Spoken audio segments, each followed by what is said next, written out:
ஓ! வந்துட்டீங்களா? என் ஃப்ரெண்டுங்க சர்ச் மேட்டு. அவ வந்து நல்ல பொண்ணா தான் இருந்தா. நல்லா பைபிள் வாசிப்பா, நல்லா ஜெபம் பண்ணுவா. ஆனா வந்து ஒரு யூத் லீடர் ஒரு அண்ணா இருக்காங்க. அந்த அண்ணா கூட ரெகுலரா பேசிட்டே இருக்கா. அந்த அண்ணா மேரேஜ் ஆகி 2 கிட்ஸ் இருக்கு அவங்களுக்கு. ஆனா அந்த அண்ணா கூட பேசுறா, அந்த அண்ணா கூட பழகுறா. டெய்லி ஃப்ரீக்வென்ட்டா கால் பண்றாங்க, சேட் பண்றாங்க.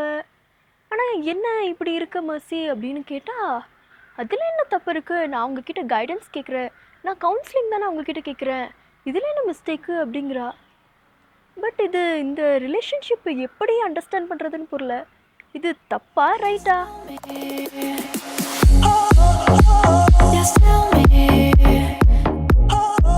கோவிட் டைம்ல ஒரு தங்கச்சி எனக்கு ஆலோசனைக்கு வந்தாங்க. அவங்களும் ஒரு 20 ப்ளஸ் இருப்பாங்க. இந்த தங்கச்சி நீங்க பார்த்தீங்க அப்படின்னு சொன்னா, அவங்க வந்து ஒரு ஒரு சகோதரன், அண்ணன் வந்து அவங்க வந்து என்ன பண்றாங்க, அவங்களுக்கு தெரிஞ்ச ஒரு சூழ்நிலையில அவங்க பழகுறாங்க. இந்த தங்கச்சிக்கு வந்து அவங்க அப்பா ரொம்ப சிக்கு. ஸோ வந்து இது முதல்ல கொஞ்சம் நிறைய அவங்க வீட்டில் ப்ராப்ளம்ஸு நிறைய எல்லாம் கோ த்ரூ பண்ணும்போது, இந்த அண்ணன் கிட்ட போயிட்டு அந்த காரியங்கள்லாம் சொல்கிறாங்க. அவரும் என்ன பண்ணுறாரு, கைட் பண்ணுறாரு. ஸோ இந்த ரிலேஷன்ஷிப் வந்து ரொம்ப பியூரான ஒரு ரிலேஷன்ஷிப் தான், இதில் ஒன்றும் தவறு கிடையாது. ஆனால் போக போக போக இந்த தங்கச்சி என்னென்னா இமோஷ்னலி ஃபுல்லாக அட்டாச் ஆகுறாங்க. நல்லா ஞாபகம் வச்சுக்கோங்க, ஒருவர்கிட்ட நம்ம வந்து நம்ம மனது திறந்து நம்மளுடைய இன்ப துன்பங்களை டே டு டே ஈவெண்ட்ஸை நம்ம பகிர்ந்து கொள்ளும்போது we become very close to that person, we become very intimate to that person. So இதை தான் நம்ம தொடர்ந்து இந்த ரிலேஷன்ஷிப் இஷ்யூஸில் பேசிகிட்டு இருக்கோம். ஸோ வந்து அந்த மாதிரி ஒரு இன்டிமேட் ரிலேஷன்ஷிப்பு உங்களை முழுமையுமாக திறக்க வேண்டிய ஒரு நபர் யாருன்னா, உங்களோட ஃபஸ்ட்டு உங்களுடைய பேரண்ட்ஸு, அதுக்கப்புறம் நம்ப தகுந்தவங்க உங்களுடைய லைஃப் பார்ட்னர் தான், உங்களோட வாழ்க்கை துணைவர். இல்லைனா உங்களுக்கு இருக்கிற ஒரு க்ளோஸ் ஃப்ரெண்டு சேம் செக்ஸ் ஃப்ரெண்டாக இருக்கணும், சரியா? ஏன்னா ஆப்போசிட் செக்ஸ் ஃப்ரெண்டுன்னும் போது எப்பொழுதுமே அது வந்து ஒரு சரியாக போகாதது. ஹெல்த்தி ஃப்ரெண்ட்ஷிப்பு சொல்லலாம், பவுண்ட்ரி சொல்லலாம், பட் அதை பார்க்குறவங்களும் அதை சரியாக எடுத்துக்க மாட்டாங்க. ஸோ போக போக இந்த தங்கச்சி வந்து அதுக்கப்புறம் பார்த்தீங்கன்னா அந்த தம்பிக்கு வந்து ஒரு திருமணம் ஆகுது. அவங்க வந்து மூவ் ஆன் பண்ணிட்டாங்க. அவங்க வந்து ஆலோசனை சொல்லியிருக்காங்க அந்த தங்கச்சிக்கு, ஒரு வழி நடத்தியிருக்காங்க, அவ்வளோதான். ஆனால் வந்து இந்த தங்கச்சி வந்து நீங்கள் பார்த்தீங்கன்னு சொன்னால் எங்கள்கிட்ட கவுன்சிலிங்க்கு வந்தாங்க. She was very devastated. அந்த ரிலேஷன்ஷிப் இல்லை இன்னைக்கு அப்படின்னும் போது அந்த நபரோட பேச முடியலை, அவங்களோட தன்னுடைய காரியங்களெல்லாம் ஷேர் பண்ண முடியல, ஒரு ஆலோசனை எடுத்துக்க முடியல அப்படின்னும் போது அவங்க வந்து அதுலேருந்து வெளியே வர்றதுக்கு ரொம்ப கஷ்டமாச்சு. ஏன்னா இமோஷ்னலி அந்த பர்சனோட அவங்க ரொம்ப அட்டாச்சாக இருக்காங்க. உங்கள் மாமாவாக இருக்கலாம், சித்தப்பாவாக இருக்கலாம், அண்ணனாக இருக்கலாம், இல்லை வந்து ஒரு அங்கிளாக இருக்கலாம், இல்லை வந்து உங்களுக்கு ஒரு ஒரு ஆன்ட்டியாக இருக்கலாம், அக்காவாக இருக்கலாம், இல்லை சித்தி, யாராக இருக்கலாம். யாராக இருந்தாலும் இந்த பவுண்ட்ரி கீப்பப் பண்ணுறது வந்து ரொம்ப ரொம்ப முக்கியம். குறிப்பாக மேரிட் பர்சனோட ரிலேஷன்ஷிப் நீங்கள் நிறைய நாங்கள் ஆலோசனையில் பார்க்குறோம். திருமணமான நபர்களோடு இஷ்டத்துக்கு ஃபோன் கால் பேசுறது, டெக்ஸ்ட் பண்ணுறது, அதுக்கப்புறம் ஃபோட்டோஸ் அனுப்புறது, அதுக்கப்புறம் வந்து அன்டைமில் அவங்களுக்கு கால் பண்ணுறது, இந்த மாதிரி பண்ணிட்டு வந்து இது வந்து எல்லாம் ஓகே அப்படின்னு நம்ம நினைக்கிறோம். இது என்ன ஆகும்னா இன்னும் ஒரு குடும்பத்தை அது டிஸ்டர்ப் பண்ணும். நீங்கள் வந்து ஒரு ஒரு அண்ணன், அங்கிள், இல்லை வந்து அக்கா, சித்தி அப்படின்னாலுமே அங்கே வந்து ஒரு டிஸ்டர்பன்ஸ் வரும். ஏன்னு சொல்லலாம், அவங்களுடைய அந்த திருமண உறவில் அவங்களுடைய துணைக்கு தான் அந்த ஒரு இடத்தை கொடுத்துருப்பாங்க, அந்த இன்டிமேட் பிளேஸை கொடுத்துருப்பாங்க, to call at any time, to talk for lengthy hours. நீங்கள் உட்காந்து பல மணி நேரம் ஒரு நபரோட நீங்கள் பேசிக்கிட்டே இருக்கிறீங்க, அதுவும் daily, day in and day out, daily call பண்ணுறீங்க. என்றைக்கோ ஒரு நாள் கால் பண்ணி ஒரு அப்டேட் பண்ணி ஒரு கவுன்சில் வாங்கிக்கிறது நல்லது. இப்போ நானும் ஒரு கவுன்சிலராக இருக்கேன். நான் நிறைய தம்பிமாரோட, என்னோட மூத்த அண்ணமாரோட, நிறைய பேரோட நாங்கள் நிறைய ஹஸ்பண்ட் அண்ட் ஒய்ஃப் ரிலேஷன்ஷிப்பில் வரும்போது சில ஹஸ்பண்ட்ஸ் கூட வராங்க, நாங்கள் கவுன்சிலிங்கில் மீட் பண்ணுறோம், பேசுகிறோம் நாங்கள். But we have proper boundaries. எங்களுக்கு வந்து ஃபஸ்ட்டு நீங்கள் பார்த்தீங்கன்னா அவங்க அப்பாயின்மெண்ட் இல்லாமல் வர முடியாது. When they come for an appointment we have specified time. First சிட்டிங்னா மேபி கொஞ்சம் டைம் கொடுப்போம், அவங்களோட ஃபுல் அவங்களுடைய பிரச்சனைகளை சொல்றதுக்கு. ஆனா அடுத்த சிட்டிங் அவங்களுக்கு பார்த்தீங்கன்னா அடுத்த கால் வந்து 1 வீக் கழிச்சு தான் அவங்க கால் பண்ண முடியும். அண்ட் அவங்க வந்து இஷ்டத்துக்கு எல்லா டைம்லயும் எங்களை கால் பண்ண முடியாது.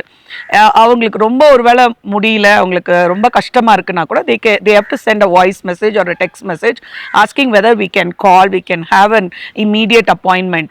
So அந்த boundaries வந்து நாங்க ரொம்ப clear-ஆ வச்சிருப்போம் நாங்க. Because anyone cannot talk to us. Anyone cannot enter into a private space. பாருங்க, திருமணமானவர்களுக்கு அவங்களுக்கு ஒரு பவுண்டரி இருக்கு. அந்த பவுண்டரிக்குள்ள அவங்களோட மனைவி, அவங்களோட குழந்தைகள், அவங்களோட பேரண்ட்ஸ்க்கு தான் அந்த ஃபர்ஸ்ட் ஸ்பேஸ். இதை தாண்டி வந்து நீங்க என்ன பண்ண முடியாது, வேற யாரையும் நீங்க அனுமதிக்க முடியாது. ஃபோன்ல டெக்ஸ்ட் மெசேஜ் கால்ஸ் பண்ணும்போது தட்ஸ் வெரி வெரி பர்சனல். அது வந்து எவ்வளோ ஷார்ட்டாக வச்சுக்க முடியுமோ அவ்வளோ ஷார்ட்டாக டு த பாயிண்ட். ஓகே, எதுக்கு கால் பண்ணியிருக்கீங்க? ஓகே சொல்லிடுறேன். ஓகே, இதுக்கு கால் பண்ணீங்களா? சரி, ஒரு கவுன்சில் கொடுத்தீங்களா? ஓகேம்மா இது செய். அதோட கட் பண்ணிடணும். அண்ட் மேரிட் பர்சன்ஸ்க்கும் நான் பேசுகிறேன். அது யூத் லீடராக இருக்கலாம், நீங்கள் பாஸ்டராக இருக்கலாம், நீங்கள் மிஷினரியாக இருக்கலாம், நீங்கள் ஊழியக்காரர்களாக இருக்கலாம், ஆலோசனை கொடுக்குற எங்களை மாதிரி ஆலோசனை கொடுக்குறவர்களாக இருக்கலாம்.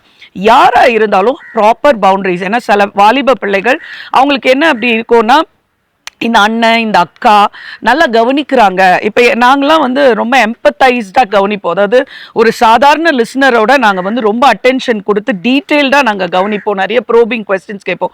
விச் வில் பி லைக் அவங்க சொல்லுவாங்க முடிச்சு போகும்போதே, மேடம் உங்ககிட்ட பேசினதுக்கப்புறம் இல்லை சிஸ்டர் உங்ககிட்ட பேசினதுக்கப்புறம் அப்படியே மனசே லேசாயிருச்சு, அதனால திரும்ப பேசணும்னு அவங்க வருவாங்க, எல்லா கதையும் சொல்லணும்னு வருவாங்க. Even with the same sex person நாங்கள் வந்து we have to put a stop. ஏன்னா நாங்கள் கேட்டே இருக்கணும்னா அவங்க ரொம்ப சொல்லுவாங்க.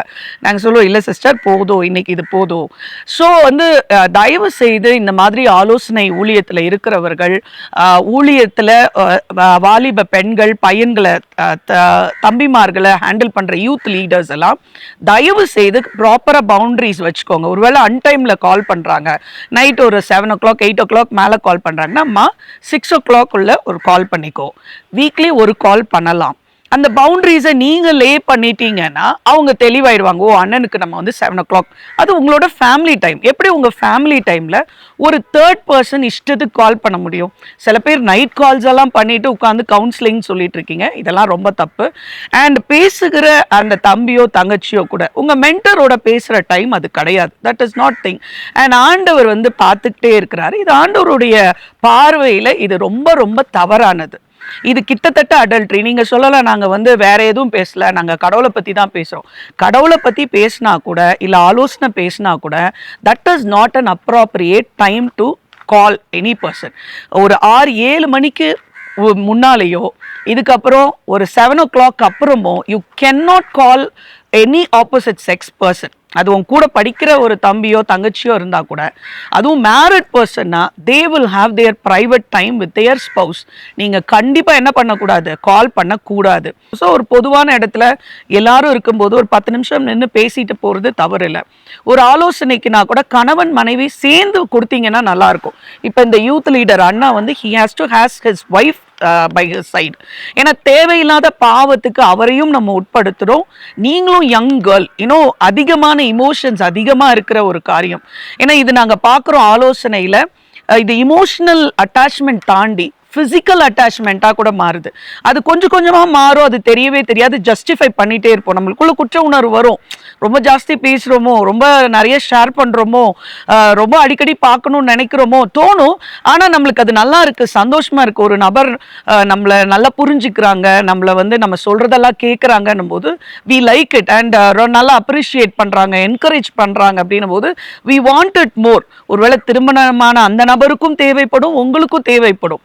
ஆனால் we have to control it. We have to talk to ourselves. ஒரு செல்ஃப் டாக் பண்ணணும். நோ, இது ஆண்டவரோட பார்வையில் விபச்சாரமாக இருக்குது. ஏன்னா கொஞ்சம் கொஞ்சமாக எல்லை மீறுவாங்க, தெரியவே தெரியாது. ஒரு லேட் நைட் காலாக இருக்கும், அப்புறம் லேட் நைட் டெக்ஸ்ட் மெசேஜாக இருக்கும், அப்புறம் தேவையில்லாத ஒரு ஒரு ஒரு ஒரு ஒரு மெசேஜாக இருக்கலாம், இல்லை ஒரு வீடியோ அனுப்புறது, ஏதோ ஒரு வீடியோ அனுப்புறது, அதில் டபுள் மீனிங்காக போகும். அதுக்கப்புறம் மீட் பண்ணுறது, டச் பண்ணுறது, அதுக்கப்புறம் அது ஒரு ஃபிசிக்கல் கான்டாக்டில் கூட முடிஞ்சு தவறான ஒரு இல்லீகல் ரிலேஷன்ஷிப்பாக மாறுறதுக்கு நிறைய வாய்ப்பு இருக்குது. இன்னைக்கு நிறைய பேர் married persons are having illegal relationship அவங்க ஒர்க் பண்ணுற இடத்துல, சபையில இன்னைக்கு நிறைய நடக்குது, ரொம்ப பாரத்தோடு, இதை ரொம்ப வந்து துக்கத்தோடு, ரொம்ப மன அழுத்தத்தோடு நான் பேசிட்டு இருக்கேன். வாலிப தம்பி தங்கச்சிகள், நீங்க வந்து ரொம்ப ரொம்ப கவனமா இருக்கணும். இது ஆண்டவருக்கு அருவருப்பான ஒரு காரியம். ஸோ ஆண்டவர் இன்னைக்கு உங்களோடு கூட பேசி கொண்டு இருந்தாருன்னா இப்பவுமே அதை கட் பண்ணுங்க. நீங்க சார்ந்திருக்க வேண்டியது ஆண்டவர். உங்களுடைய இன்ப துன்பங்களையும் நீங்க கொண்டு போய் ஊற்ற வேண்டியது. சிலது நம்ம வாழ்க்கையில் கிடைக்காது, சிலது நடக்காது, சிலது நமக்கு டிசப்பாயின்மெண்ட்டாக தான் இருக்கும். அதுக்கு ஒரு பர்சனை நம்ம வைக்கிறோம்னா ஆக்சுவலாக ஐடல் வர்ஷிப் மாதிரி. ஒரு யூத் லீடரை வந்து நான் கடவுளோட இடத்துல வைக்கிறேன், இல்லை ஒரு அண்ணனை, ஒரு அக்காவை, ஒரு ஆண்டியை நான் வந்து நாங்கள் வைக்கிறேன்னா நான் தெய்வமாக வைக்கிறேன். நான் இல்லை, அவங்கெல்லாம் ஒரு வழி நடத்துவாங்க, அவ்வளோதான். இப்படி பண்ணுங்க தம்பி, இப்படி பண்ணுங்க தங்கச்சின்னு சொல்லுவாங்க. ஆனால் நம்ம போய் விழுந்து கிடக்க வேண்டிய இடம் ஆண்டவரோட சமூகம். ஆண்டவர் தான் எல்லாம். பாருங்க, யோசேப்புக்கு யார் இருந்தா? எந்த எந்த சித்தியோ சித்தா இல்ல ஒரு அக்காவோ ஆண்டியோ யார் இருந்தா வழி நடத்த? ஆண்டவரை பிடிச்சிக்கிட்டாங்க. தானியேல் ஆண்டவரை பிடிச்சிக்கிட்டாரு. எஸ்தர் ஆண்டவரை பிடித்துக்கிட்டாங்க. தீமோத்தே எல்லாம் யங் பீப்புளுங்க, எல்லாம் ஆண்டவரை பிடிச்சிக்கிட்டாங்க இல்ல. And if they had same sex mentorship. So நீங்க வேணும்னா என்ன பண்ணுங்க, உங்களோட சேம் செக்ஸ் ஒரு பெண்ணுனா ஒரு அக்கா கிட்ட போங்க. அப்போ அது உங்களுக்கு அவங்களும் கரெக்டாக வச்சிருப்பாங்க, உங்களுக்கு கரெக்டாக இருக்கும். அது ஒரு தம்பினா ஒரு அண்ணன்ட்ட போங்க நீங்க, தட் வில் பி பெட்டர் இல்ல. So this is very very disastrous. ஒரு குடும்பத்தை நமக்கு எடுக்கிற ஒரு நிலைமை. அவங்க கணவன் மனைவிக்குள்ள நிறைய பிரச்சனைகள் வரும். தேவையில்லாத broken families, betrayal, guilt, emotional pain, separation. ஆண்டவருக்கும் இது அருவருப்பான ஒரு காரியமா இருக்கு.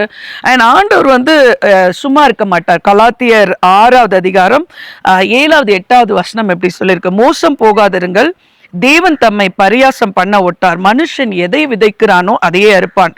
தன் மாம்சத்துக்கென்று விதைக்கிறவன் மாம்சத்தினால் அழிவை அறுப்பான், ஆவிக்கென்று விதைக்கிறவன் ஆவியினாலே நித்திய ஜீவனை அறுப்பான். ஸோ இது வந்து மாம்ச இச்சை. To be attached with a person in a very abnormal way. நம்ம கூட இருக்கவங்க எல்லாம் கரெக்டாக சொல்லுவாங்க, நீ சரியில்லையே, கொஞ்ச நாள் இந்த அண்ணங்கிட்ட ரொம்ப பேசுற, நீ பார்த்துக்கோ அப்படின்னு சொல்லுவாங்க. நான் அங்கிள் கிட்ட ஓவரா வலிஞ்சிட்டு இருக்கேன், பார்த்துக்கோ, எனக்கு தெரியல, தேவையில்லாம கால் பண்ற, இல்லை இந்த ஒரு நீ சின்ன பையனா இருக்கிற, நீ போயிட்டு அந்த அந்த அக்காட்ட ஏன் அவ்வளோ டைம் ஸ்பெண்ட் பண்ணிட்டு இருக்க, அவங்களை எதுக்கு நீ அடிக்கடி விசிட் பண்ணிட்டு இருக்க, அவங்களுக்கு எதுக்கு மெசேஜ் போட்டுட்டு இருக்க நீனு அப்படின்னு சொல்லி உங்க சுத்தி இருக்கிறவங்க ஒரு வார்னிங் சைன் ஏற்கனவே கொடுத்துருப்பாங்க. நானும் பேசிட்டு இருக்கேன் இன்னைக்கு ஆண்டவரோட சார்பா. ஸோ அதனால ஆண்டவரை நம்ம ஏமாற்ற முடியாது. இது ஆண்டவர் பார்வையில இது பாவம். நீங்க எல்லை மீறி இருக்கீங்க. தயவு செய்து இந்த பாவத்தை அறிக்கை செய்துட்டு, ஆண்டவரை இனிமே உங்களை சார்ந்து வாழ்றேன், என்னுடைய கஷ்டத்தை உங்ககிட்ட சொல்றேன், ஒரு ஜேர்னல் எழுதுங்க, ஆண்டோட சமூகத்துல போய் இது பண்ணுங்க. உங்களுடைய சேம் செக்ஸ் பீப்புள் கிட்ட, ஒரு முதிர்ச்சியா இருக்கிற ஃப்ரெண்டு கிட்ட உட்கார்ந்து பேசுங்க. இப்போ எங்களுக்கெல்லாம் அந்த மாதிரி நிறையா நாங்கள் என்னோட ஃப்ரெண்ட்ஸு, கேர்ள் ஃப்ரெண்ட்ஸு, எங்களோட டீம்ல இருக்கிறவங்க நாங்கெல்லாம் we have a prayer buddies. நாங்கள் உட்காந்து எங்களோட பிரச்சனை எல்லாம் பேசுவோம், சிரிப்போம், ஜெபம் பண்ணுவோம், இப்படிதான் சால்வ் பண்ணிப்போம்ல. That is very healthy. So ஆண்டோருக்குள்ள இருக்கும்போது பரிசுத்தம் நம்ம அலங்காரமா இருக்கணும். So to not be mocked. ஆண்டவர் வந்து மோசம் போக வைக்காதீங்க. நீங்க ஆண்டவர் பார்த்துக்கிட்டே இருக்கார், இன்றைக்கு பேசுகிறார். நிறைய பிரச்சனைகள் இந்த லைன்ல வந்துட்டு இருக்கு. கடவுளோட பிள்ளைகள், ஆண்டவரோட பிள்ளைகள், பிசாசு தந்திரமா உங்களோட வாழ்க்கையை கெடுக்கிறார். இதனால பாருங்க, நீங்க வந்து ஒரு மேரிட் பர்சனோட ரிலேஷன்ஷிப்ல இருக்கீங்கன்னு அப்படியே அது பரவ ஆரம்பிக்கும் போது, நாளைக்கு உங்களை ஒரு பொண்ணு கேட்டு இல்லை மாப்பிள்ளை கேட்டு வரும்போது, ஐயோ அந்த பொண்ணா சரியில்லையேன்னு உங்கள் கேரக்டரையும் சொல்லுவாங்க, உங்களோட ஃபியூச்சரும் அது பாதிக்கும். So come out of it, cleanse yourself by the blood of Christ. ஆண்டவருக்காக உண்மையாக இருக்கிறதுக்கு ஒப்பு கொடுங்க. உங்களோட பார்ட்னருக்காக நீங்கள் பரிசுத்தமாக உங்களை பாதுகாக்கிறதுக்கு நீங்கள் பார்த்துக்கோங்க. தேங்க்யூ. God bless you.